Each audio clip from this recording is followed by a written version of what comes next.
that altered state to do very interesting stuff like out-of-body travel, where they can, what they call time travel, they'll actually go backwards in time. They can do this psychically. Means AI that would pick targets and make battlefield decisions on its own without a person behind it. And this Global Mafia, we meet again. I got another compilation of non-mainstream news, TikTok conspiracy theory compilations, and none of that indoctrination the system tried to give us. We're gonna get straight to the truth. One person will never know everything, but as a collective, we're gonna figure it all out. Everything here is entertainment purposes only. Never do surface level research. Take a deep dive and create your own thoughts and opinion. Guys, Google, Amazon, Microsoft, OpenAI, SpaceX, and Nvidia just all signed deals with the Pentagon. And the US military just officially declared themselves an AI-first fighting force. The defense secretary called it a wartime footing and said that every single branch needs to be AI-first from this point forward. The United States wants to fuse its AI dominance with its military might.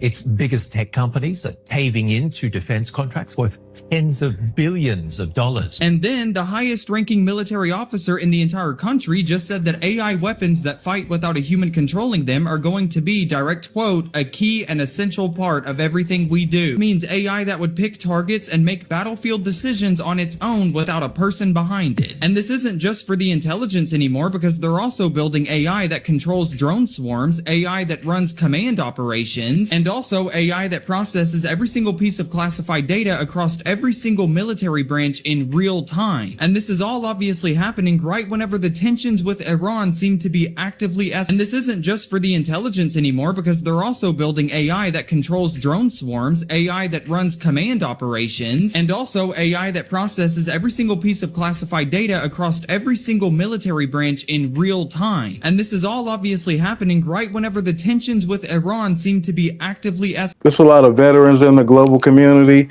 How do you guys feel about the ability for an AI not to have a human decision to be able to unalive somebody?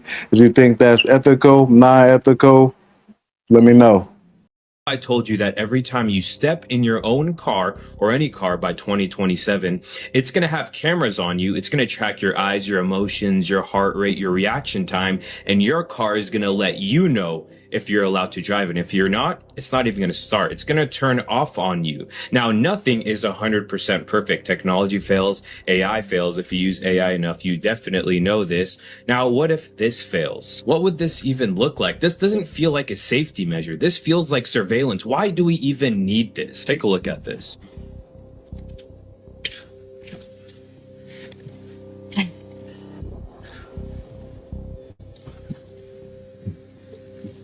Come on.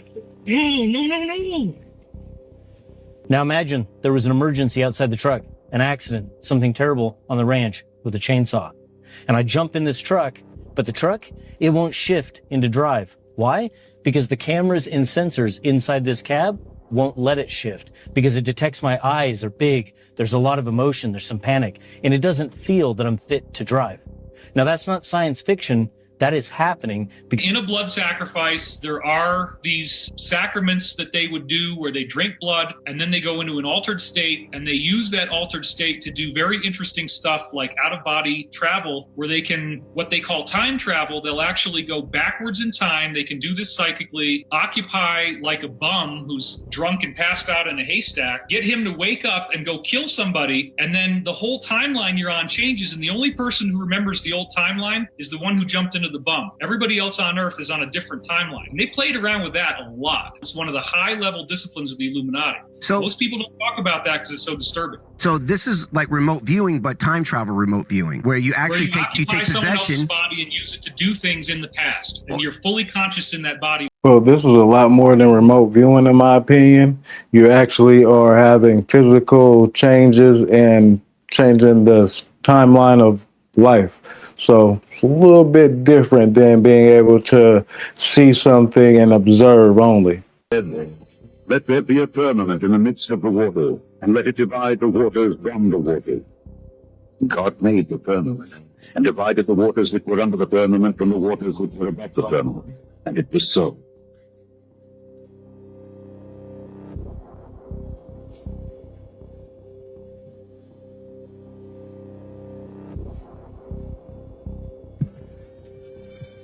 Stars look exactly like frequency in water. So we've seen dragons. Now we've seen reptile people. Who does that represent? Are they Irish? I'm Irish. I've never seen a reptilian. Come on, man. Make it make sense. Come on, King Henry, King Louis, whoever it is. Search up what happened in the year 1913. That's the year they took over. And just 1 year later in 1914, World War I started. Actually, you might not even be able to search up what really happened in 1913 with mainstream search engines like Google. So instead, I head over to Emergent so we can make our own unfiltered, uncensored, and ad-free search engine that tells us everything. Just tell it something like, build me a search engine that filters out ads, paid search indexing, and shows us the deep buried info of the internet that popular search engines censor from us. It does some thinking, asks me a few questions, and okay, there we go. We just built Truth Search. Google debunkers, look away. Well, let's give it a shot. What really happened in the year 1913? Let's go. Okay, so just like most search engines, we have an AI summary at the top here, but don't worry.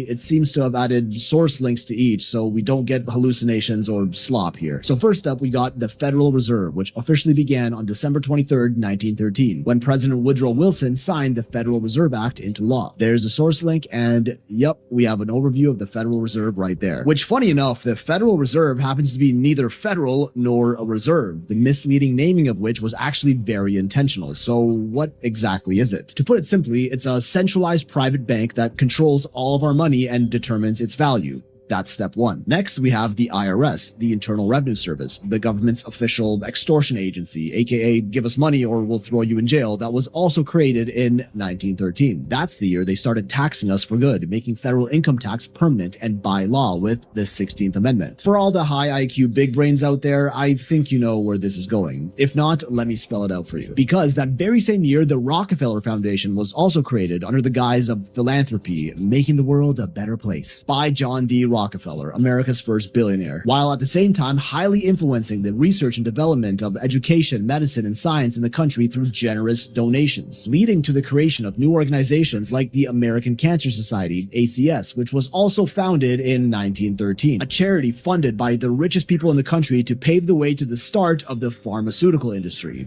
Enter Big Pharma. The ADL, the Anti-Defamation League, which tells people what they can and can't talk about, censoring ideas they don't agree with and silencing critics, was also created in, let's hear you say it, 1913. And then just a year later in 1914, we get the start of World War I, the first war in history in which private companies profited from wartime efforts. Say hello to the military-industrial complex, giving the newly formed Federal Reserve the perfect excuse to start printing more money, leading to the decline of the value of the US dollar ever since. And yeah, we can see that right here in this chart, which starts and was at its peak in 1913. We can also see in this buying power equivalent chart for $100, meaning higher is worse, that for hundreds of years up until the creation of the Fed, the value of money remained pretty much stable until we hit 1913, where it's been skyrocketing into worthlessness ever since. This basically means that what we could have bought for $100 way back when, we now have to pay closer to $2,000 for the same value. Inflation, which started in 1913, while they try to convince us that it's a normal thing that every economy experiences. And the craziest part is that a year before, in 1912, when talks about forming the Federal Reserve were going on, there were three prominent bankers who strongly opposed its formation: John Jacob Astor IV,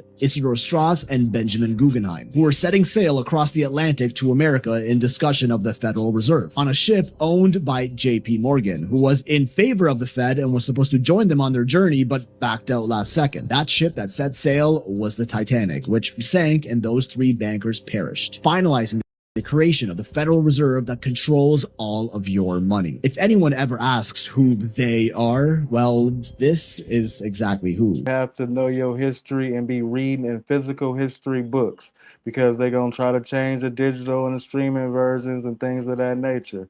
So 1913 is when our money became worthless. Duly noted. Top it off, I'm seeing videos like this. Ladies and gentlemen, you may be hearing rumors of farmers destroying their crops because the government's paying them more money than the crop is worth. And that's what's going on here. The government sent me a notice and said, for every good acre of crop you destroy, we'll send you a check for $3,800. And I could never sell this crop for $3,800 an acre, so I'm going to take their money. I don't know what their goal is, if they're trying to create a national food shortage or they just want people to starve, but I'm out here destroying a perfectly good crop because I've got to feed my family. Now, I think that video was just made to get people's attention because I could not validate that, but I could validate this one. The next thing I'm going to tell you is unreal, because now we've been offered £2,500 to join a scheme for 3 years. We don't supply you any food. Now listen to that. We're going to go hungry. I am going to plough a field. I'm going to put spring barley in. I'm going to get £440 off the government per acre, okay? That when it comes to crop size, leave it rot in the ground. Google unleashed the quantum chip yesterday. Don't listen to me. What if you had Google stock? I don't think it would hurt you. Even if you buy it in little bits, it ain't going away. The quantum chip, forever. The quantum chip, it doesn't compute on physical space. It computes in another realm. Do you understand what that means? It doesn't compute in the physical world. It computes in an alternative dimension in qubits. It has to be stored under 248 degrees negative Fahrenheit. This is straight up Dr. Zhivago 60s evil lair type shit. A problem that would normally take a team of supercomputers 10 septillion years. Septillion. Type it in your phone. Septillion. This chip, just this one chip, can do the same content computation. All the computers in the world, it would take 10 septillion years. 10 septillion years. I'm not going to sit here and pretend like I know how it's pulling and doing these computations from the quantum realm. What realm? I heard there's 15 of them, and how does it know that it's the correct in this current realm and timeline? I can't really conceptualize that. If there's anybody who can in the comments, break it down, let me know. You know, the Global Mafia, we want knowledge. Y'all think this Mandela effect shit is fake, but the reality is they're erasing the past so they can alter the future. So a woman on this app with a subscription to the newspaper archive website went down a rabbit hole and is showing you in real time that the Mandela effects that these people saying are false are true. You gotta ask yourself, why do people have specific memories of things happening certain ways? Certain items being certain ways that we know are true, and these people are saying, no, that's not true. I'm on the timeline where Chick-fil-A never had a K in its name. But let them tell it, the K has always been there. But she proved that to be wrong. This is from the newspaper archive website. 1986. What does that say? 1976. What does that say? 2000. What does that say? 2000. And what does that say? So I went down another rabbit hole. And she's not the only person that has proof that they've been lying to us. Apparently, a lot of us are on different timelines. Remember they said that Sinbad never played in the movie Shazam? Remember they said that Fruit of the Looms never had a cornucopia? Then remember when they said that the Berenstein Bears, that's what I remember it as, was something different? Well, look at this shit. Hey, Joe. Look at this. And what I'm about to show you, I'm going to go in my safe here and show you a couple Mandela effects that have been... Now this is proof right here. Show them to the world. So look at what I got here.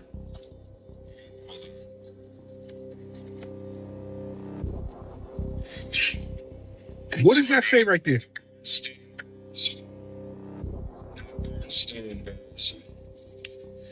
Bernstein.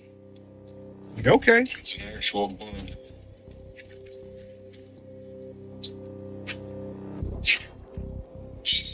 What does that say right there?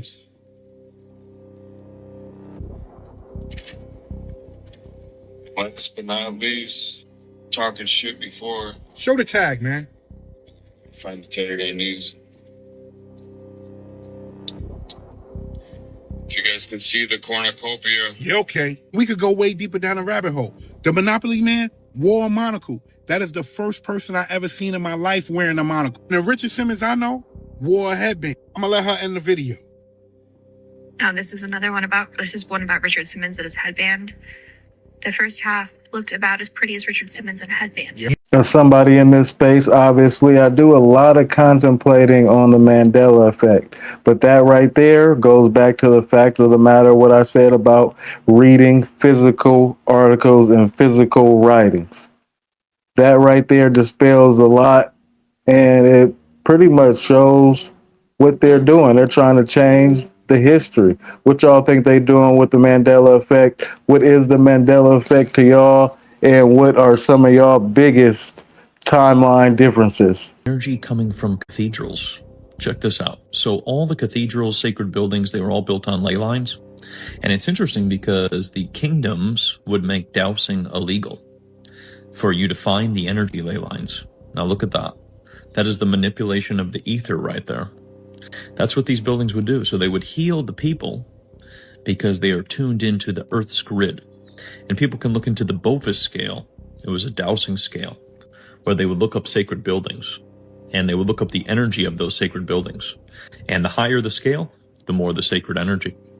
But I just wanted to share this because I thought it's a really cool example of the energy that we cannot see.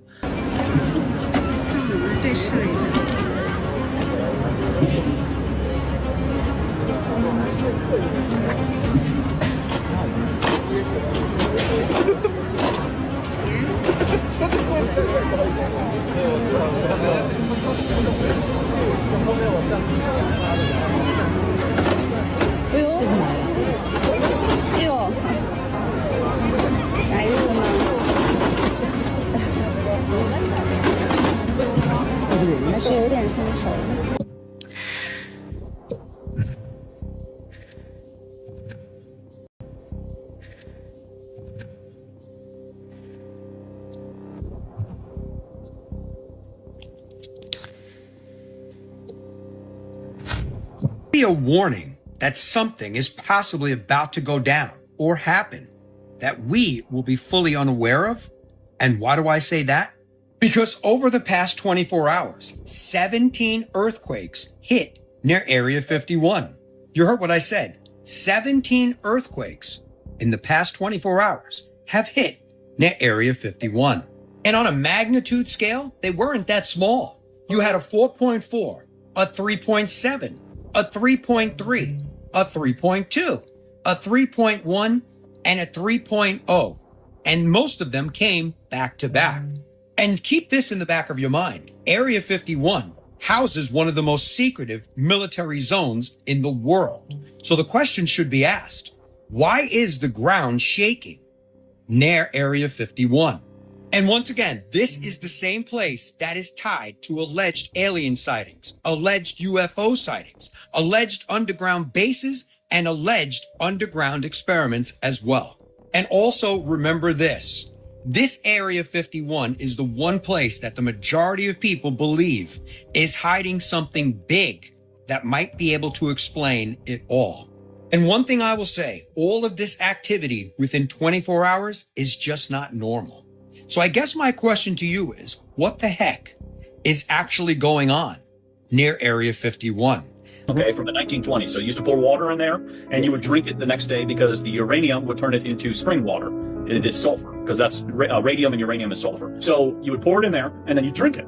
So what I did was I was like, you know what? I'm going to take a test. I took bananas and I put them in there because I was like, you know what? I'm going to see what happens with food. And I noticed that the uranium water bottles preserve the food for up to a month later, you know, because bananas usually change pretty fast. Yeah, you know, very fast. You take off the little thing off the top and then they start oxidizing and whatever. I put this banana in there. It stayed yellow, permanently yellow for 3 weeks. And I'm like, okay, this is a pretty big deal, you know? So then I was like, I'm just going to leave it. Like, I'm not even going to touch it. I'm just going to keep letting it do it. So after 6 weeks it took for that banana to even grow just a pinch of mold, like just on top, just a pinch. And it started turning little black dots and all this other stuff. What I decided to do, because, you know, I've done a lot of crazy things, I decided to eat the banana. So I cut it and whatever. Now it's radioactive. It's off the charts. The Geiger counter's off the charts, whatever. I was just cranked up out of my mind that day of energy. And I started to think, you know, what happens, like, you know, we're depleting this radiation. What are we? Radiation, like we are radioactive beings. So it's like, if you think about it, it's almost like we were meant to consume certain things to also bring that energy back. where this guy drank radium water and allegedly his jaw fell off. This is no joke what they said. And it was one person, just one, but all these other people are doing it. Thousands and thousands of people are doing it. And I found out, this gets even better, the picture that they used for the guy whose jaw fell off isn't even the guy. They used a different picture of another person who had some debilitating disease and just put it in the newspaper so that they could... Well, we're going to end the compilation right there. Seems like PSYOPs have been going on since the beginning of time. Anything that is to embetter your health and do it naturally, copper, things like that, entertainment purposes only, they try to deter you from. The spiritual realm is definitely going for war right now, and we got to keep our head on the swivel. Let me know how you guys felt about that compilation. Let me know if there's anything y'all want me to do a deep dive on. Members only content coming soon. Shout out to the OG Global Mafia members, and make sure you tune in to Intellectual Street Thoughts at 9 p.m. Pacific Standard Time. And I am your humble host, Cash, capital K, $ for the S. One person will never know everything, but together we can figure it all out.